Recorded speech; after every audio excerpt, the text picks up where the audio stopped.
Agar tetap sehat, tubuh kita membutuhkan banyak zat, salah satunya adalah protein. Sehingga protein harus dibuat di dalam tubuh kita. Proses pembuatan protein ini dikenal sebagai sintesis protein. Tetapi, pernahkah kita memikirkan mengapa tubuh kita harus membuat protein? Protein memainkan peranan penting dalam tubuh kita, di antaranya untuk transportasi zat, pembentukan enzim, berperan dalam kekebalan tubuh, dan masih banyak lagi. Untuk itulah kita sangat memerlukan protein. Lalu, bagaimana proses terjadinya sintesis protein? Sintesis protein terdiri dari dua tahapan, transkripsi dan translasi. Transkripsi secara bahasa artinya adalah penyalinan. Dalam sintesis protein, transkripsi merupakan proses pembuatan salinan mRNA atau RNA duta yang berasal dari DNA.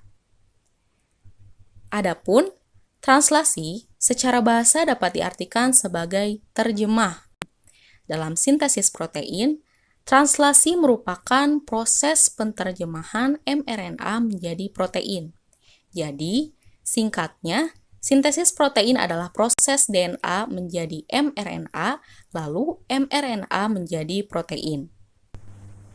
Proses yang pertama yaitu transkripsi. Transkripsi terjadi di dalam nukleus. Ada 3 tahapan dalam transkripsi, yaitu inisiasi sebagai tahap permulaan, elongasi, perpanjangan, dan terminasi, penghentian. Saat terjadi proses transkripsi, DNA yang terkandung di dalam nukleus akan dihampiri oleh RNA polimerase, yaitu suatu enzim yang membantu mempercepat proses pembentukan RNA. Inisiasi terjadi saat RNA polimerase melekat pada daerah promotor gen, yang merupakan lokasi awal terjadinya transkripsi. Pada saat itu, RNA polimerase akan mulai membentuk mRNA melalui cetakan DNA. Poin yang harus diingat pada transkripsi adalah pada pasangan basa nitrogen antara DNA dan mRNA. Adenin pada DNA akan berpasangan dengan urasil pada mRNA. Timin pada DNA akan berpasangan dengan adenin pada mRNA. Guanin pada DNA akan berpasangan dengan sitosin pada mRNA. Sedangkan sitosin pada DNA akan berpasangan dengan guanin pada mRNA. Kemudian, RNA polimerase akan mengarahkan pembacaan dari untai DNA 5 aksen ke 3 aksen. Proses ini dinamakan sebagai elongasi. Transkripsi akan berakhir saat RNA polimerase sampai pada daerah akhir yang disebut sebagai terminator. mRNA yang telah terbentuk terdiri dari rangkaian basa-basa nitrogen, di mana tiap urutan 3 basa nitrogen dikenal dengan nama kodon. Kodon inilah yang nantinya akan menyandikan suatu asam amino tertentu.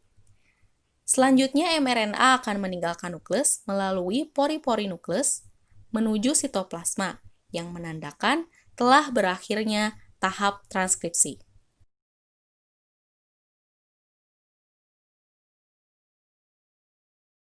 Setelah menyelesaikan tahap transkripsi, mRNA yang berada di nukleus akan berpindah ke sitoplasma yang merupakan tempat ditemukannya ribosom. Sebagaimana kita ketahui, mRNA mengandung urutan 3 jenis basa nitrogen yang disebut kodon. Tiap kodon pada mRNA diterjemahkan untuk dibuat menjadi protein pada proses translasi. Hal yang harus diingat pada translasi adalah aturan dalam memasangkan basa nitrogen. Pada translasi, adenin pada mRNA akan berikatan dengan urasil pada tRNA. Urasil pada mRNA akan berikatan dengan adenin pada tRNA. Guanin pada mRNA akan berikatan dengan sitosin pada tRNA. Dan sitosin pada mRNA akan berikatan dengan guanin pada tRNA. Sama halnya dengan transkripsi, translasi juga memiliki 3 tahapan, yaitu inisiasi, elongasi, dan terminasi. Tahap inisiasi dimulai saat ribosom subunit kecil terikat pada mRNA. Ribosom subunit kecil ini akan bergerak dari arah 5 aksen ke 3 aksen. Ketika sudah menemukan kodon AUG yang merupakan kodon start, tRNA yang membawa asam amino metionin dan antikodon UAC akan melekat pada mRNA, tepatnya pada kodon AUG tersebut.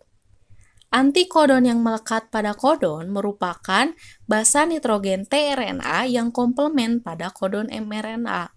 Kemudian, setelah tRNA terikat pada mRNA, maka ribosom subunit besar akan datang dan terikat juga bersama ribosom subunit kecil untuk melengkapi proses inisiasi. Ribosom subunit besar memiliki 3 daerah, daerah A atau acceptor site, daerah P atau peptidyl site, dan daerah E atau exit site. Saat terjadi proses elongasi, asam amino yang lain akan dibawa pada rantai rMNA oleh tRNA dengan membawa antikodon. Untuk dapat mengetahui jenis asam amino apa yang mengkode kodon, maka dapat dilihat pada tabel triplet kodon.